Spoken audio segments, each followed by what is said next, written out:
Alright, so let's look at another example for sum and difference identities for sine, cosine, and tangent. Uh, I've, I'm doing several videos on this where we're given the information over here on the right hand side, and we have to figure out what, like, sine A plus B, sine A minus B, cosine A minus B, cosine A plus B, and so on. Alright, I've got some other videos that are dealing with these sum and difference identities, but they're different. It's like where you have to find the exact value of sine of 75 degrees, cosine 105 degrees, and you have to use these identities to find those. So the problems I'm doing the problem I'm doing here is different than those.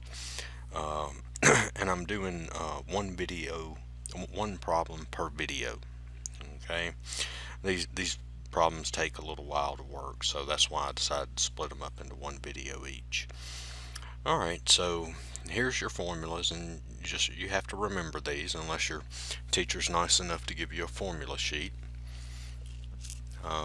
If you have a formula sheet, then that makes them even easier. You don't have to memorize the formulas.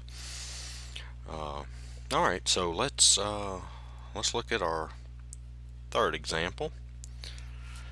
Alright, and I've got four examples I'm doing kind of like this, and they're all a little bit different, so you may want to check them all out because they are a little bit different. Okay, alright. So here we have, if secant A is square root of 5 with A in quadrant 1 and secant B is square root of 10 with B in quadrant 1. Okay, so angle A is in quadrant 1 and angle B is in quadrant 1. They want us to find secant A plus B. Well, we didn't have a formula for secant A plus B, but we do have a formula for cosine A plus B. And remember, if we can find cosine A plus B, then secant A plus B will just be the reciprocal of that. So let's go ahead and write out our formula for cosine A plus B. So we know cosine A plus B is equal to cosine A cosine B minus sine A times sine B. Okay. All right. So let's see. We need cosine A, cosine B, sine A, and sine B. And this is the easiest way to work these problems. Figure out which formula you need to use, write the formula down, and find everything you need to plug in. Okay? So we need cosine A, but they don't give us cosine A, but they do give us secant A. So remember, cosine is the reciprocal of secant. So if secant A is square root of 5, then cosine A is 1 over square root of 5. Okay? And then we need cosine B. Well, they don't give us cosine B, but they give us secant B. So if secant B is square root of 10, then cosine B is 1 over square root of 10.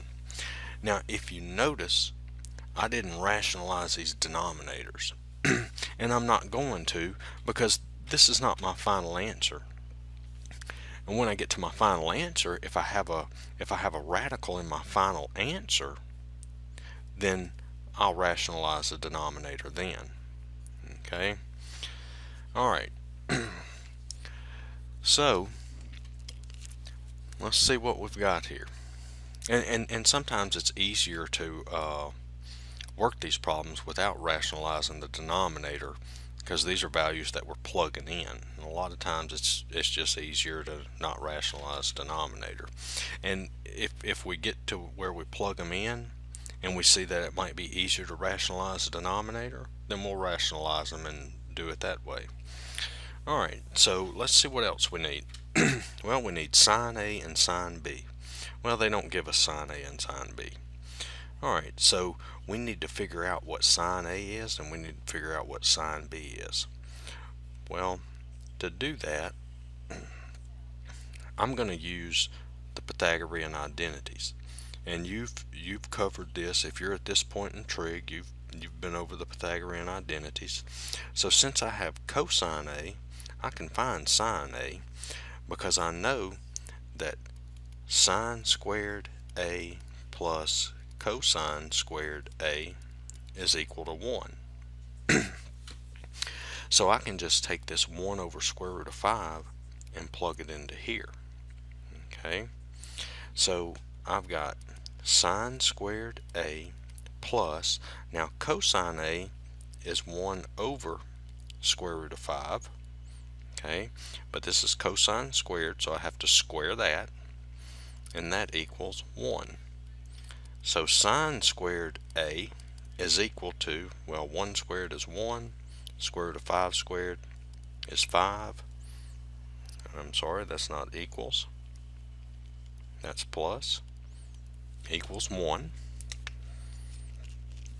Alright, so then I subtract 1 over 5 to both sides. So if I subtract 1 over 5 to both sides, that gets rid of it over here. And then, you see, subtract 1 over 5 to this side, that's over 1. You get a common denominator of 5. That'll be a 5. And so I would get sine squared A is equal to 4/5. And then I'll use my square root property. So that means sine A is equal to 2 over square root of 5, or sine A is equal to minus 2 over the square root of 5. Okay. Alright, and remember from algebra, when you use the square root property, it's plus or minus. Alright, so how do we know which one to use? Well, we're dealing with angle A here, and A is in the first quadrant. And remember, all students take calculus. We're in the first quadrant, and you can see all the trig functions are positive in the first quadrant, so that means we don't use this one. We use the positive answer. Alright, so that gives us sine A. So I'm going to write it down over here. Sine A is 2 over the square root of 5. Alright, so I'm going to go ahead and erase all this because I don't need this anymore because I've got my value for sine A. Okay.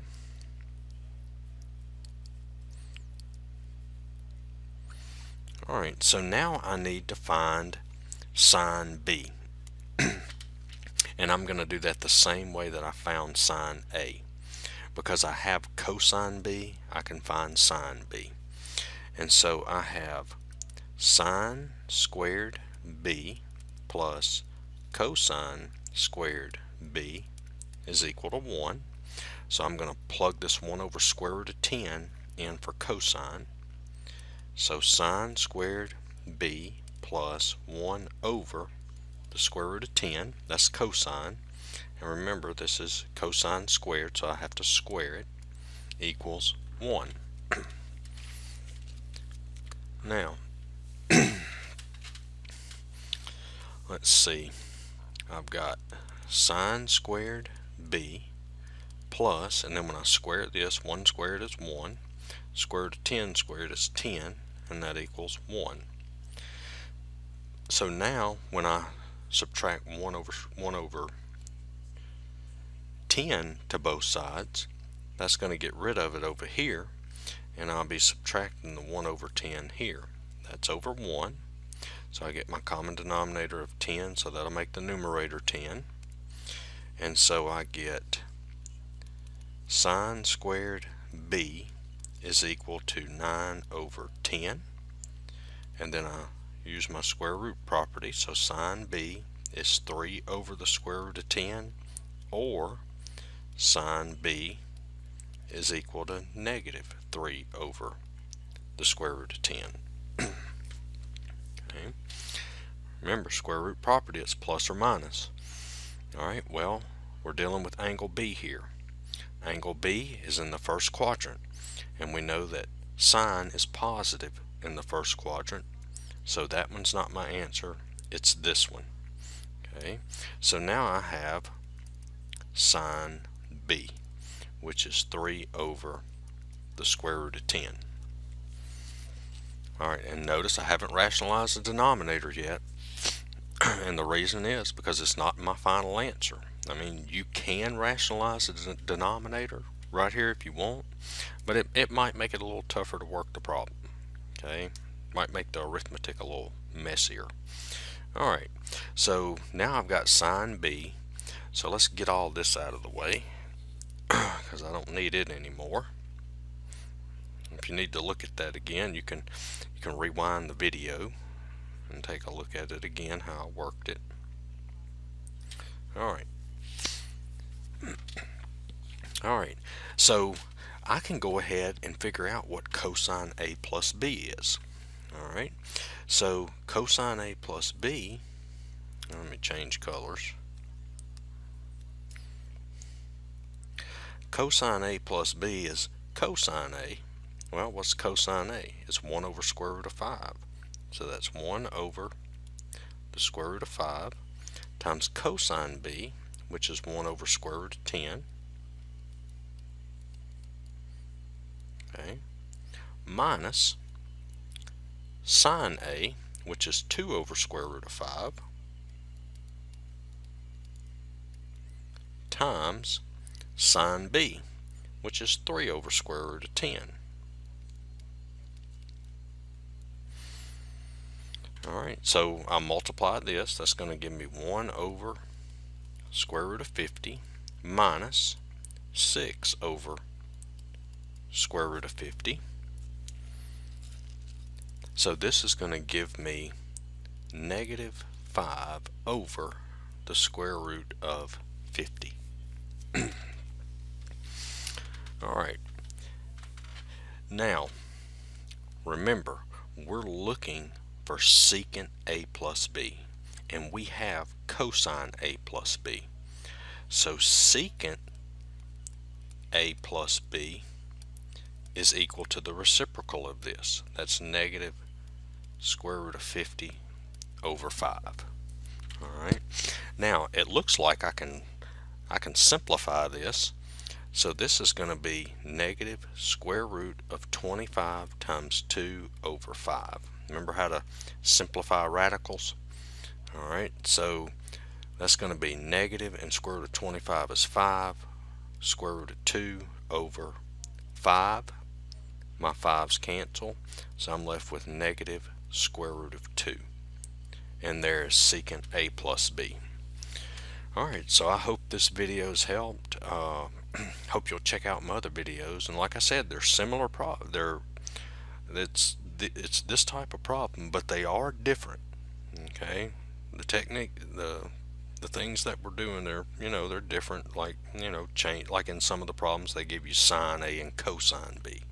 Okay, and some of them they give you tangent, and they want you to find cotangent. Okay. Alright, so hope this video helped. If you like them, you can subscribe to my videos. Alright, thanks.